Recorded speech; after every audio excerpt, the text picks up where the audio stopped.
Welcome, mortals, to the Fantasy Football War Council's podcast. Here are your gods of war, Jonathan Arneson, along with Mario and Daniel Gutierrez. Greetings, mortals, and welcome to another gathering of the Fantasy Football War Council. I am your host, Jonathan, here to guide you through the chaos. And as always, standing beside me are one of two gods of war, half the brothers Grimm themselves, Daniel. Mm-hmm. What's up, buddy? We're missing Mario today. Yep. Little move. Yep. Mario has moved away. Well, on tonight's War Council, we have some news. We have the Week 13 battles and those winners and losers. And then we have the Week 14 pick'em. Let's dive right into the news. Oh, right.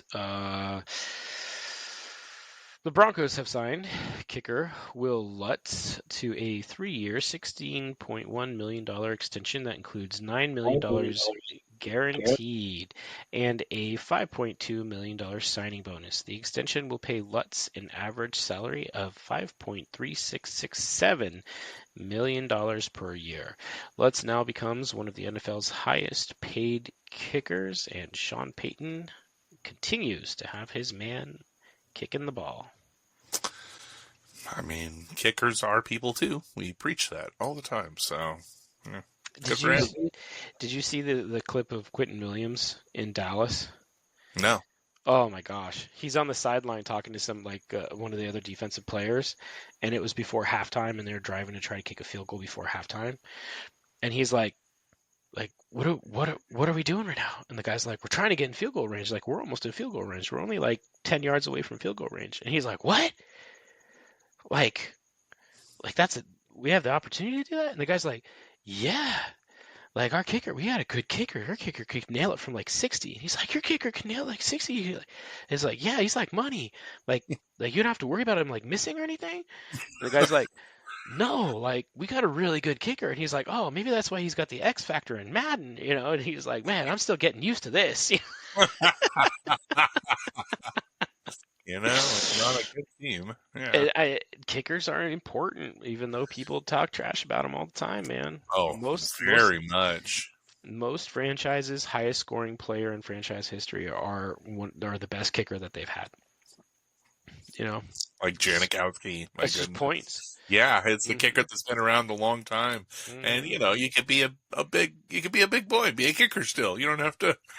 Yeah, I mean, at one point, Vinatieri was the top scoring kicker. The top scoring player for two separate teams. He was for the Patriots and the Colts until Brady kept on going. But yeah, that's nuts. Yes, no, it very much is kicker. I think we have done this ourselves. We've gone out and kicked some field goals. We know how hard it is, so we have respect for the position. So yeah, absolutely.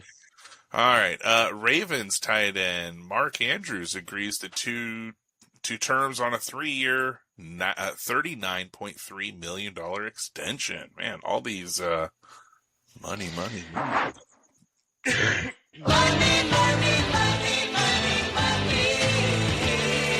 Love it. Didn't do it for the first one, but good for these guys getting their money. So I know. I wonder if the salary cap got projected or something, so all these teams are signing players that they know are going to be coming up. And they know it before we do. Yeah, we won't hear it till after the season. Yep. It's possible. All right. Amon-Ra St. Brown hurt his ankle during the Thanksgiving Day game. His status is up in the air for Thursday's game against the Cowboys. That's a hit for Detroit. Absolutely. It'll be a huge hit. See, that's another reason. Thursday games. I love football. Don't get me wrong. I'm not trying to advocate for less football, but I'm not a fan of these Thursday games. I never have been. I feel like they're rushed games. The game scripts suck during them. Teams don't, because they have to rush to prepare from Sunday to Thursday. It's a quicker week than the normal. Super short week, half the week. Yeah. So, and that's why I never like to play players. That's my rule, is never play a player on a Thursday, because you never know what's going to happen on a Thursday, and it just goes upside down on Thursdays. So, big bummer. But let's see who's available. I know the young kid Tesla did well after Amon-Ra left the game there, as well as let's see what they got. They still got Williams. Yeah, they've got some names to go through there. Do they still have Tim Patrick? Ew. I think he's still on their team. Believe so. I think that's right. Yeah, I think that's his current spot. I think so. Okay. Gross. Woof. I put this in my slot. Ugh. Deshaun Watson back at practice for the first time since he ruptured his Achilles. 21-day window is open to return, and Cleveland is chomping at the bit to get him back because Shedeur Sanders is currently their starting quarterback. So he hasn't been bad. He hasn't been great either. He hasn't been as bad as people thought he was going to be, and I think the coaching staff is going to be. He's been better than I thought. But I also maybe this was the plan. Maybe they just know that they're just trying to get through this year and then try to get back to Deshaun Watson because they're married to him via contract. I don't know. Maybe that was the plan all along. The next $59 million out the window. Mm-hmm. Yeah, probably because he's coming back. So they're just gonna put him back out there so he gets hurt again, so that they get paid out the insurance claim again. That's what's gonna smart, right? Recoup as much money. I think it's not an injury on the field. It's an injury that happened off the field, and they just send him on the field, and then he gets hit next play, and they blame it on that play.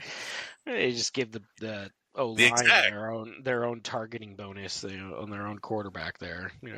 I think that same exec from the one that's covering the insurance is walking in there. Yeah, you're gonna stay down, right? That's right. Yeah, you're gonna stay down. I want my $40 million back.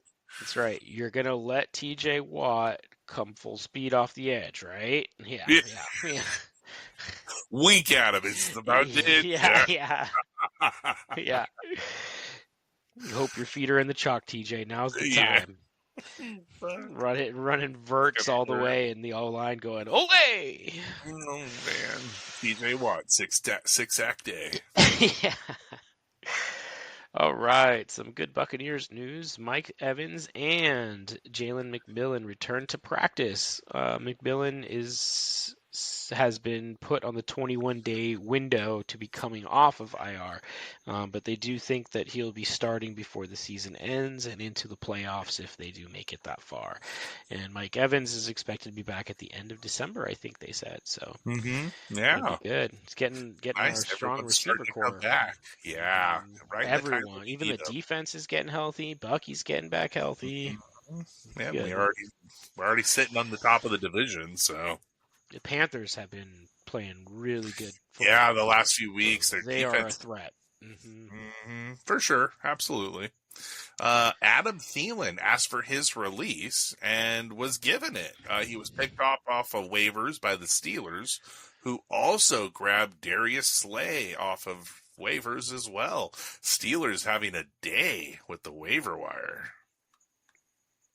Yeah. I mean, I think it's a good grab. I think the Thielen is that's a good veteran grab that they need for their wide receivers. Thielen's good for the Steelers. I think it's a good grab. Mm-hmm. Yeah.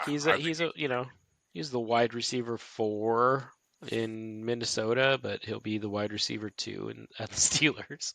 Yep, absolutely. This gives you an idea of that. No, and it's good to have somebody like him showing some of your younger kids, hey, that's a guy that you need to learn from. So yeah, having Roman Wilson, having Thielen teaching him, because they have a lot of same kind of style, that quickness and stuff. He just doesn't. Mm-hmm. He's just raw.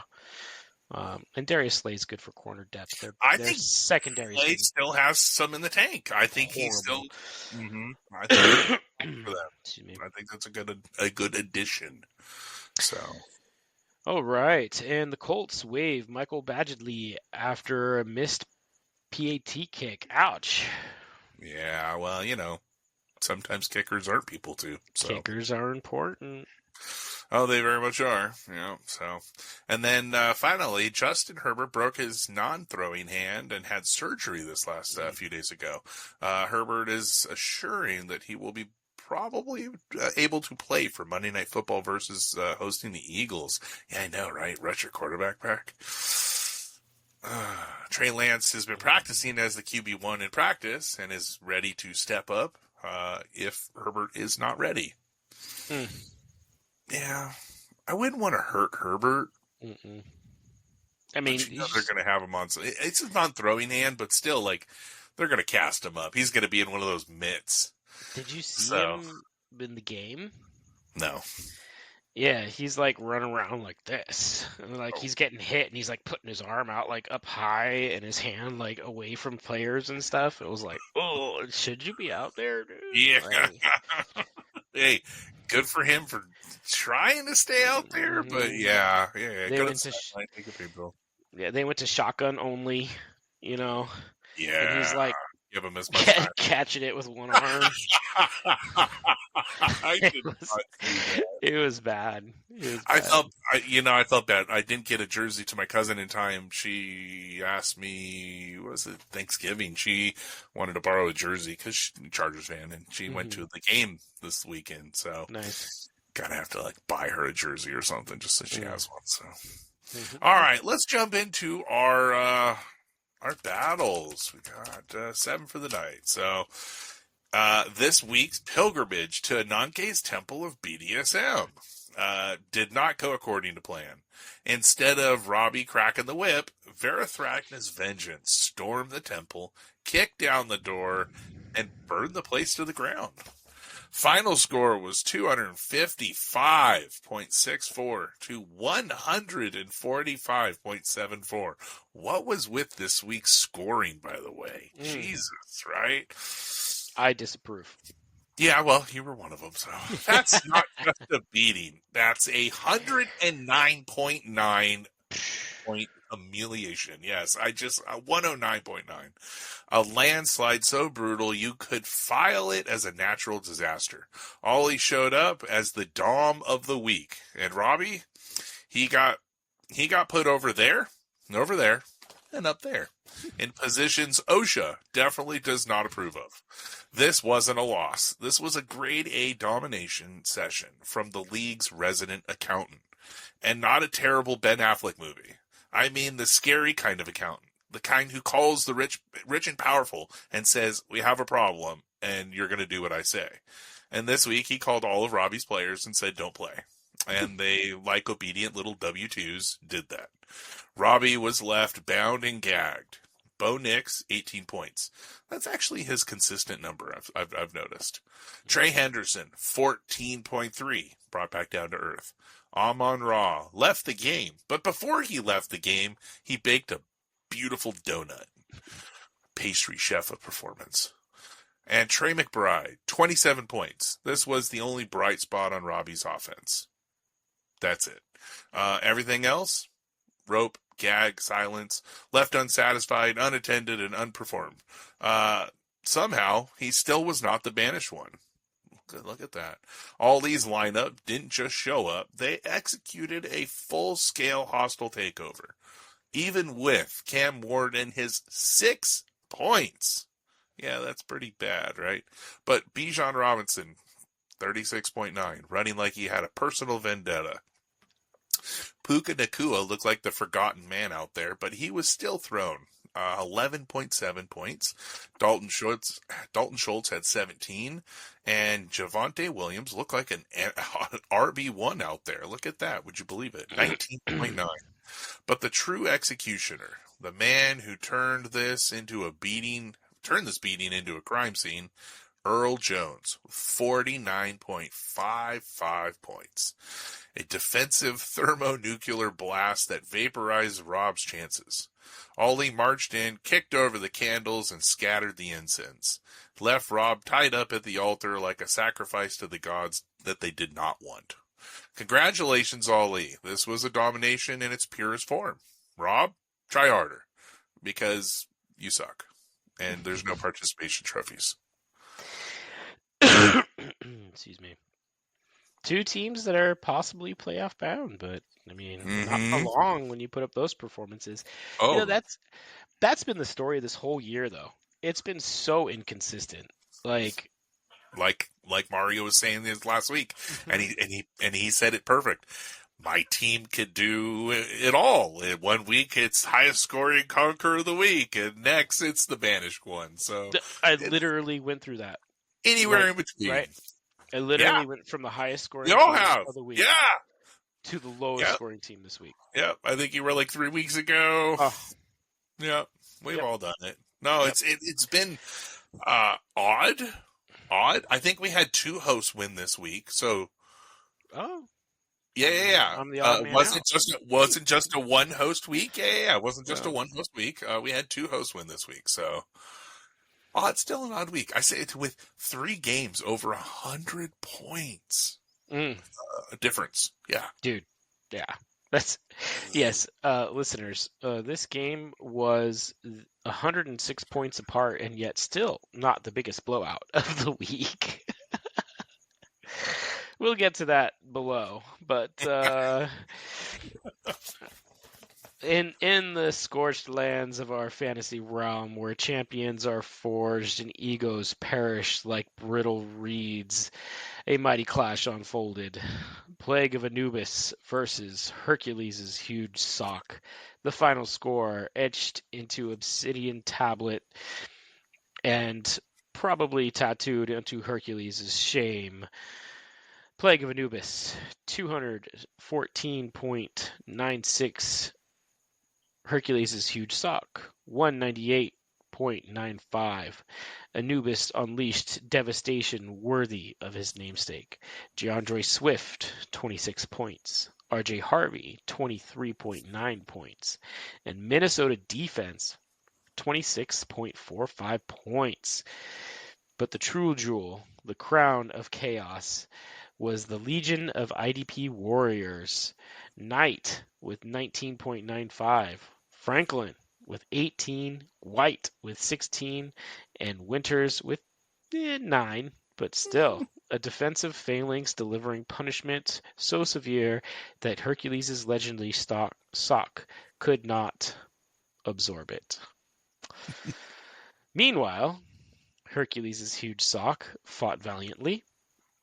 Dak Prescott, 29.2 points. James Cook, 25.6. And Jalen Ramsey, 15. Yet, tragedy struck in the unkind realm of special teams. Will Ricard, 0 points. A kicker who stood bravely and kicked absolutely nothing. Thus, Plague of Anubis claims glory, ascending to 6 and 7, while Hercules' huge sock tumbles to 7 and 6, clutching 198 points and wondering what mortal sin warranted such punishment. Fighting Did for a something playoff fucked spot. up to lose to me. Yeah. I think it put me at like 8th. No, it was 10th place. I think it put me in 10th place. So I'm just trying to position myself for that 9th place position. That's all. You're getting Hampton back. You could win this week. I would. And if you win and there's some losses, you'll get in that playoff bracket. Again, You're really looking at a really nice mid-round pick. That's how I won my first championship, is going in as the lowest seed. So I wouldn't be against my 4th. It'd be really nice. I'll tell. So I have to say this, because I want to win. Of course I want to win, right? Yeah. For all the listeners. You're not in my boat where you are now officially eliminated from playoff contention. So now not yet. Yeah, we're not looking at that first overall pick with greedy not the eyes. Raiders. No. I like when that notification comes across. The Raiders have been eliminated from playoff contention. You're like, well, that was a news blip that we didn't put in there. That was 2 weeks ago that they fired Chip Kelly. But did you hear about it? Yeah, we definitely talked about that. Did you hear what came out afterwards? No. They're saying that Chip Kelly didn't even know the playbook. He was calling in plays that didn't even exist to Geno. And the players in the huddle are like, what is, like, what's happening? Like, that's not a play.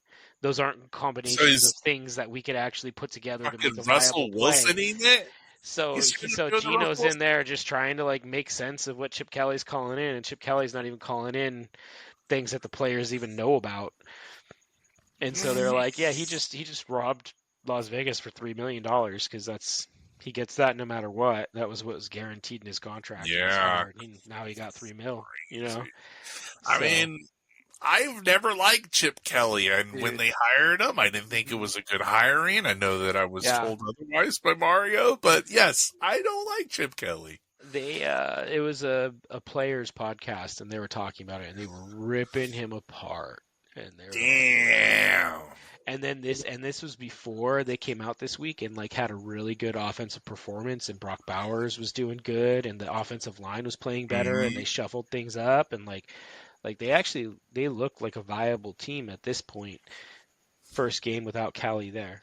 Yeah. And it was like, ooh, maybe That's that wasn't just speculation. I mean, So, hey, Raiders arrow up.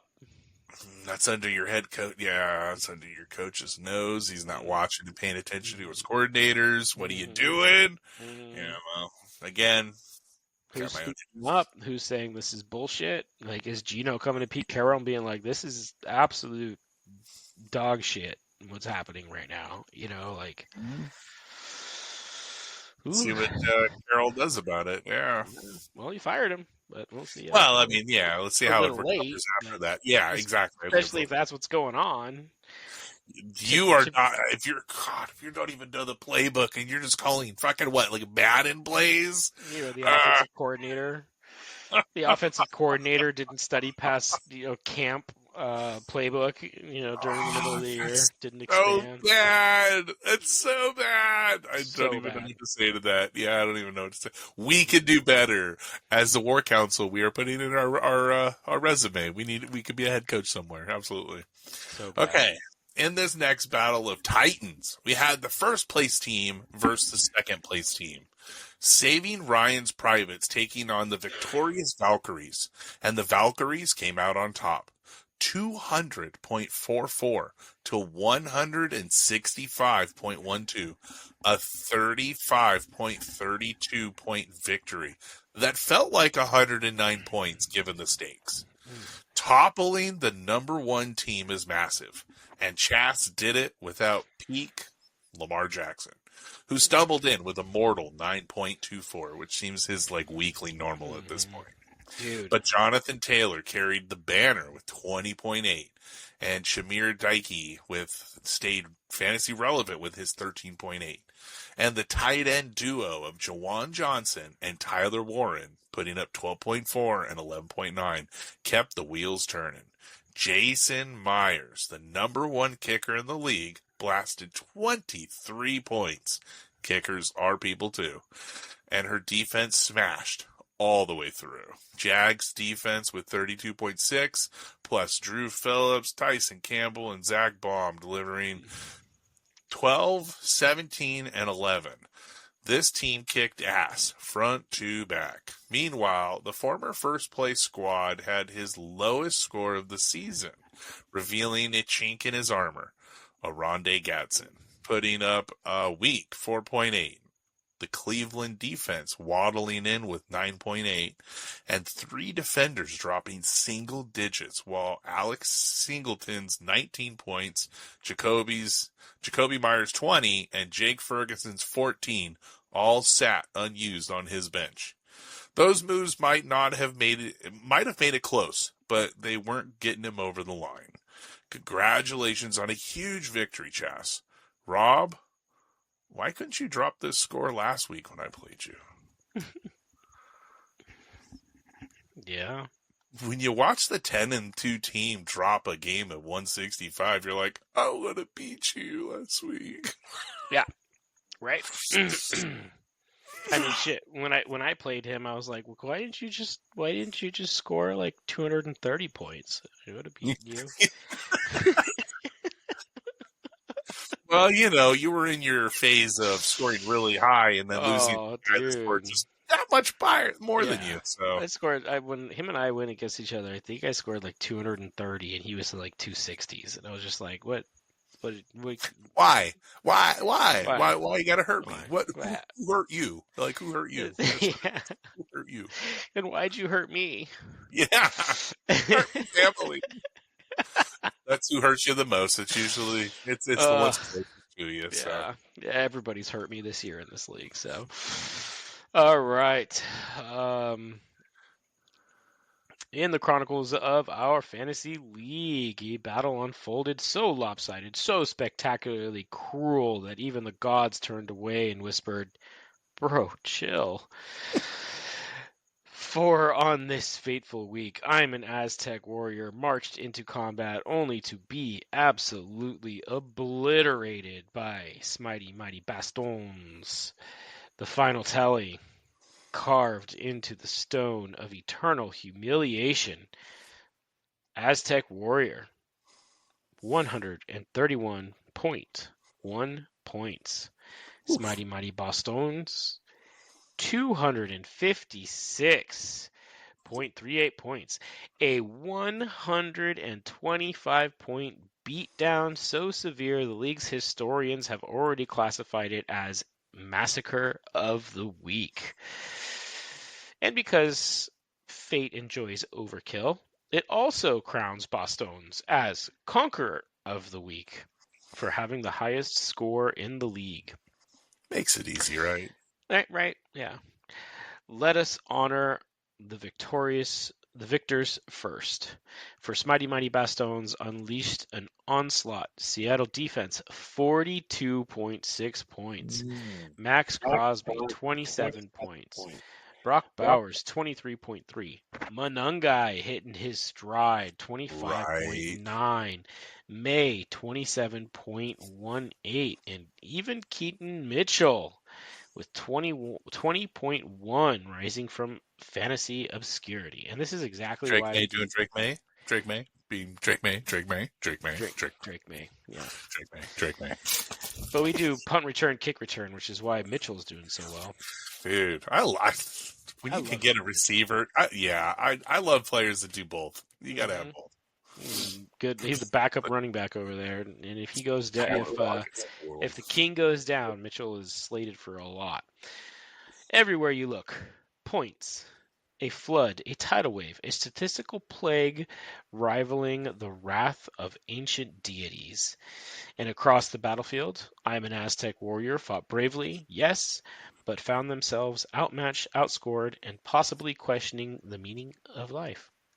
I mean, 125 points, he's definitely questioning that. Yeah. He was beaten by 125 points, and yet he still would have beaten me. That has me questioning. Yeah, he wasn't the banished one. Point that one out. We're still not to the banished one yet, people. Yeah. That's right. Jalen Hurts, 20.6 points, did what he could, and Breece Hall, 19.9, but the gods demanded sacrifices, and instead they received Zay Flowers, 1.4.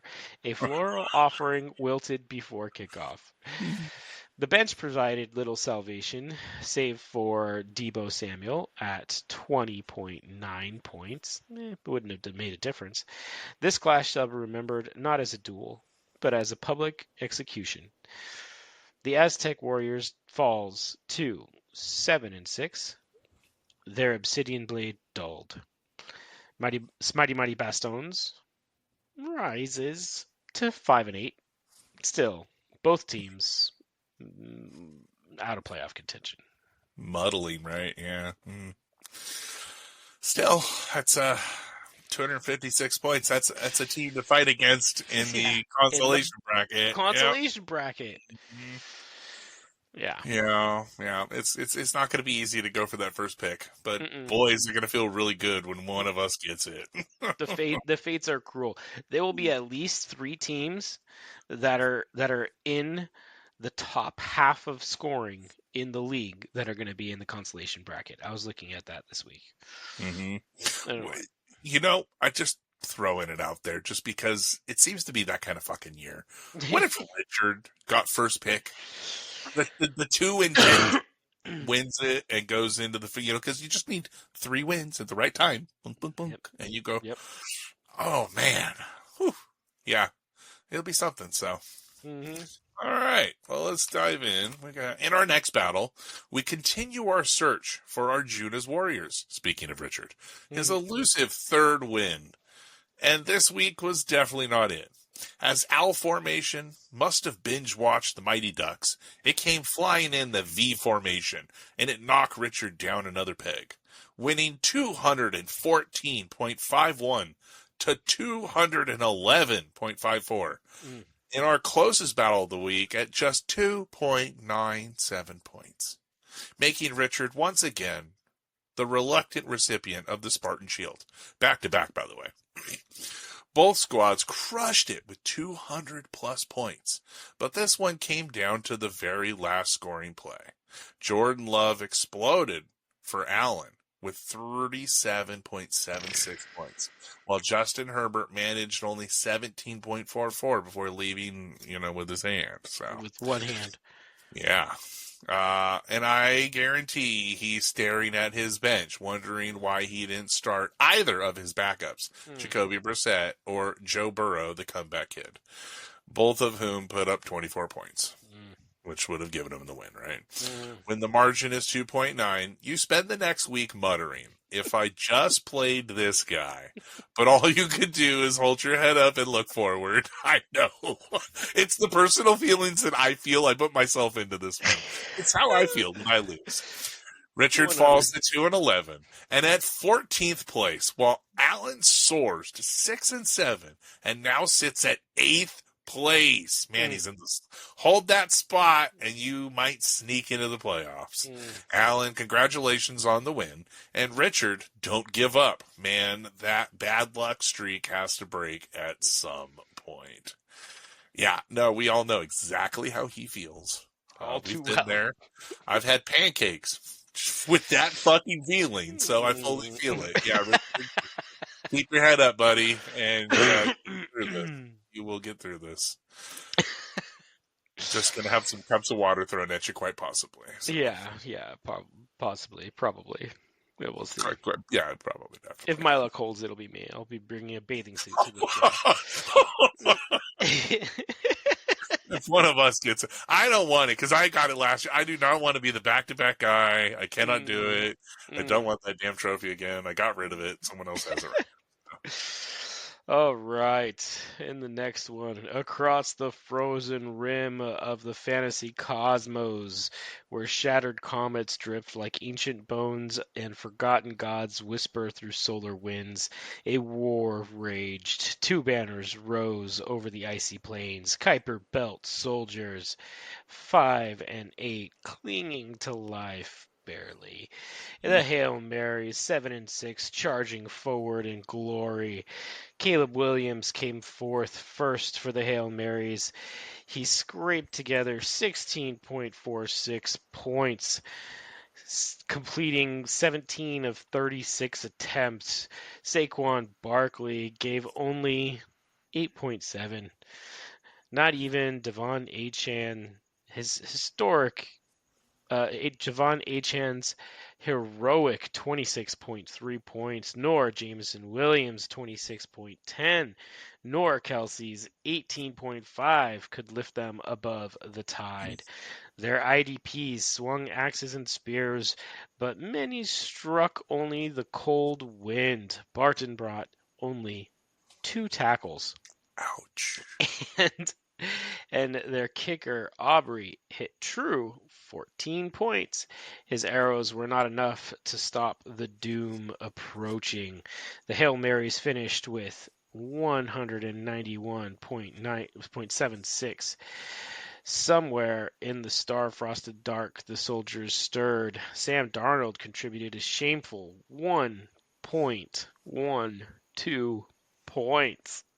And yet they still won. But the others awoke. Talanoa Tufunga, 31 points. Evan McPherson, the kicker, 29 points. Nico Collins, 21.7. Swissinger, which I hate saying his name on this podcast, and Landman combined for 29 points of raw defensive fury. The Pittsburgh D, 17.8 5 points, and George Pickens delivered 14.3. The battlefield fell silent at 197.47 to 191.76, a 6-point margin, a miracle in the cold. Kuiper Bolt soldiers, written off, mocked, facing extinction, rose from the cosmos dust and slayed a playoff-bound Titan. It's a pretty good win. That's And a good win. I'd That like one to helps the soul. I think we picked Ray's name just so Jose would win, and it worked! Yes! Okay, so Jose, I will be picking against you for the rest of the year, but I want you to know it's because I want you to win. Yeah. My faith you to is win in out. you. Yeah, my faith is in you. Come on. You got this, brother. Oh, man. I love games like that. That's awesome. Yeah, Sam Darnold pulling off a 1.2 and still winning the game. What is it, like, fucking like 24-0 or some shit? So, awesome. Love it. Just All love on it. the back of that defense. Yes. Oh, man. They played Like great. 2 touchdowns on defense. All right. In our final battle of the evening, we finally made it to you, Daniel. The one returned after 3 days of football with dominating 226.39 to 119.52. A massive 106.87 point beatdown, making it our third 100-plus blowout of the week. But the largest takeaway from this box score is the 119.52. The lowest score of the week belongs to the Apache Gorillas. Daniel falls hard to Jess, letting her hold on to that third place for at least one more week. His downfall came from his usual studs, floppy. Matthew Stafford, who has been dominating, must have forgotten how to throw with only 10.82. Jackson Smith and Jigba put up a sad 4.3. Aaron Jones posted 3.2. Etienne stumbled in with 8 points. Tyler Loop contributed a mighty 2 points. So mighty. This roster looked like the cast of The Little Giants before their motivational speech. Meanwhile, Jess came in marching with Patrick Mahomes, dropped 39.54 points, which practically outscored Daniel's entire offense. DNC going for a light jog True with story. 28.9. Yeah, right? And Rashi Rice exploding for 26.9. This team has been doing this week in, week out, firmly holding a top spot in the league. Daniel in this week is this week's banished one for having the lowest score. We kick him into the pit and think about what his team has done. Congratulations to Jess on a big victory and holding that third place position. Daniel, try harder. Oh, that was brutal. I mean, 106? Yeah. I think it's Jess. Like, she's usually a big swinging stick for such a little person, you know? That one hurts. This one hurts my yearly average, for sure. Yeah. Yeah, that was brutal. I had pretty much started crying at like 11 o'clock in the morning when I saw what was happening. So. I was like, oh, I am done. Yeah, you're like, oh man, well, let's put the phone away. Just don't look at that anymore. It's a good thing I've got a family-filled day coming up because I did not want to pay attention to what was happening. I just went to my happy place and imagined that something else was happening to me. So that's kind of how that went. So on to Loki's Lucky Finds of the week. First one for the defensive player, also known as DP, Uncle Robert, with Alex Singleton, aforementioned above. And offensive player, also mentioned above, Jose, Evan McPherson. Both crushing it. Alex Singleton, 19 points. Nice. McPherson, 29 points. What a week for the kicker. Man. Right. This has been a big week for some kickers this week. So Yeah, that was something. So, all right. Well, It was big or nothing. That's yeah. what it was. Yeah, I had 2. There's a couple zeros up there.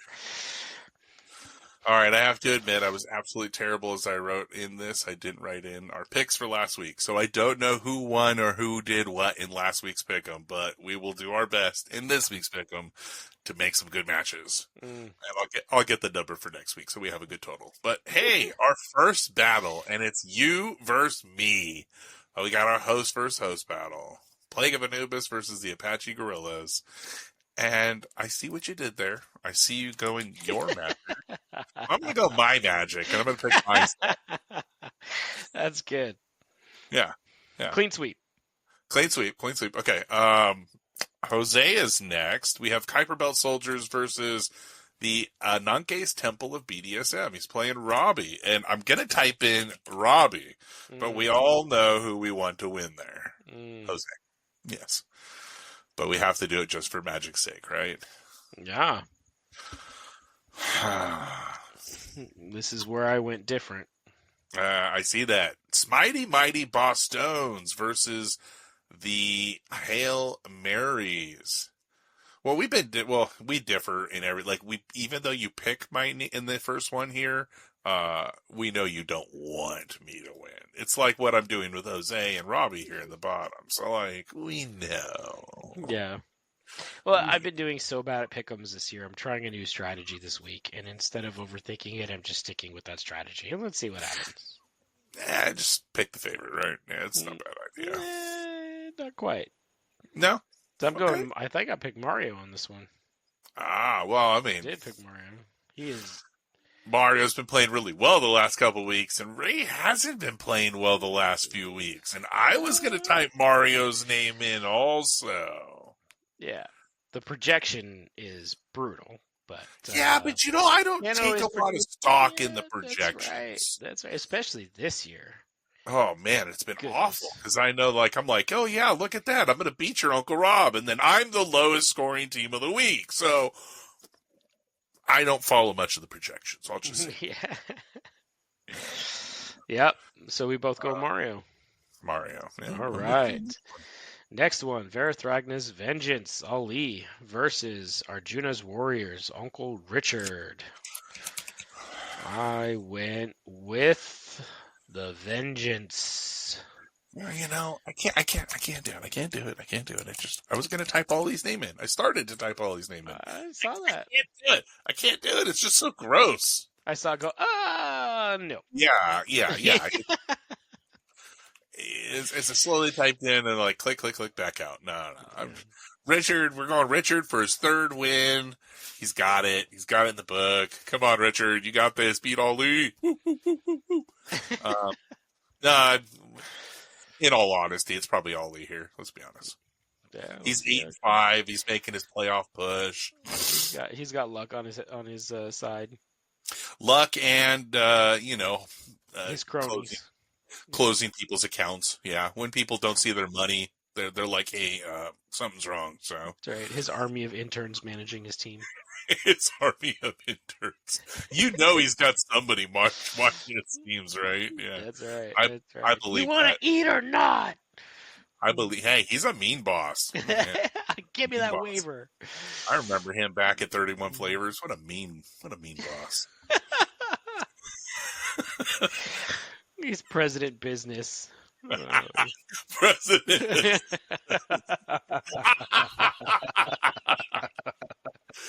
The Craggle! The Craggle. Yeah, he would bring out the Craggle, too. You fucking... Okay, all right. I'm an Aztec warrior takes on the One. Ooh, man. How can you not just type in Jess's name there? Right. I mean, she just thoroughly whooped my ass. I gotta put her down over there. It's hard not to chase the points. Yeah, you kind of want to go after the teams that just scored the 100+ points, right? Right. Okay. All right. Owl formation. Allen versus Saving Ryan's Privates. Uncle Rob. I went Uncle Rob. Yeah, I mean, he's 10-3, sitting in first place. I mean, if he wins again, I just feel like my life will turn. It's Mario's fucking fault. It's all Mario's fault. Seriously. I just keep on like hearkening back to Breaking Bad. You can't keep getting away with this. That's how I feel. And when you look at his team, it's not like super power of players, but boy, are they clicking at the right time, right? Okay, so he won our Dynasty League the first year of Dynasty. Mm-hmm. I go back and I look at that team and I don't understand. I don't know how he won that league with the players that he had on his team, especially when you look at Rollins. I believe you had the highest scoring team that year. Chaz had a monster of a fucking team that year. Mm-hmm. Yeah. I'm like, no, I don't understand. I don't understand how he's a top team this year. I still look at his team and I'm like, no, how? Your uncle is always a top team.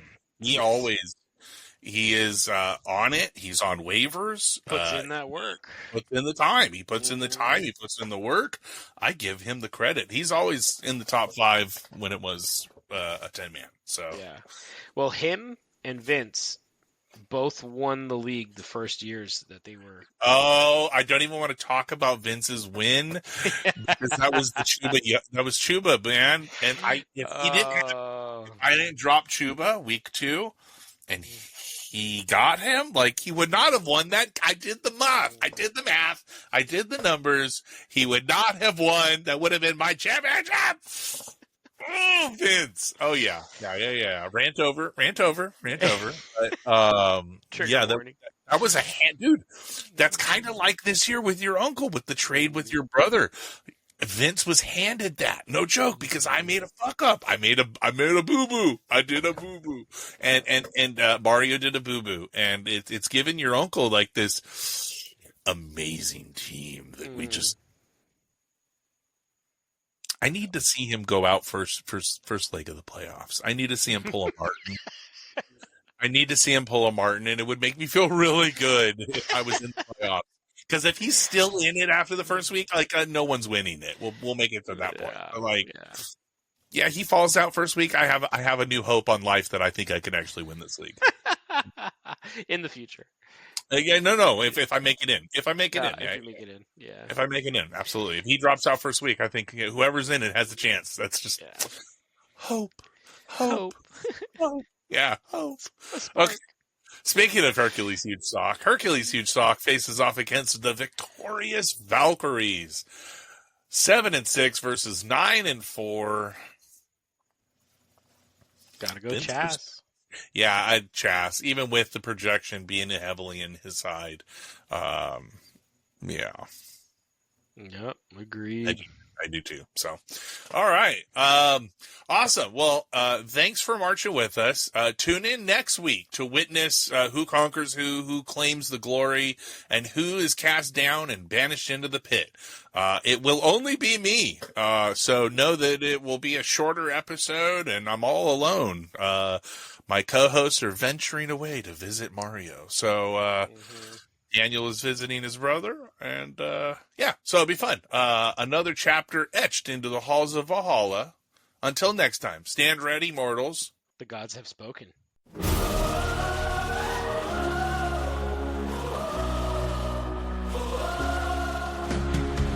a realm where legends rise and dreams collide, a council gathers with power as their guide. Jonathan the strategist with wisdom's might, Mario and Daniel warriors ready to ignite. Thunder roars, lightning cracks the sky, electric strings sing a battle cry. In this arena of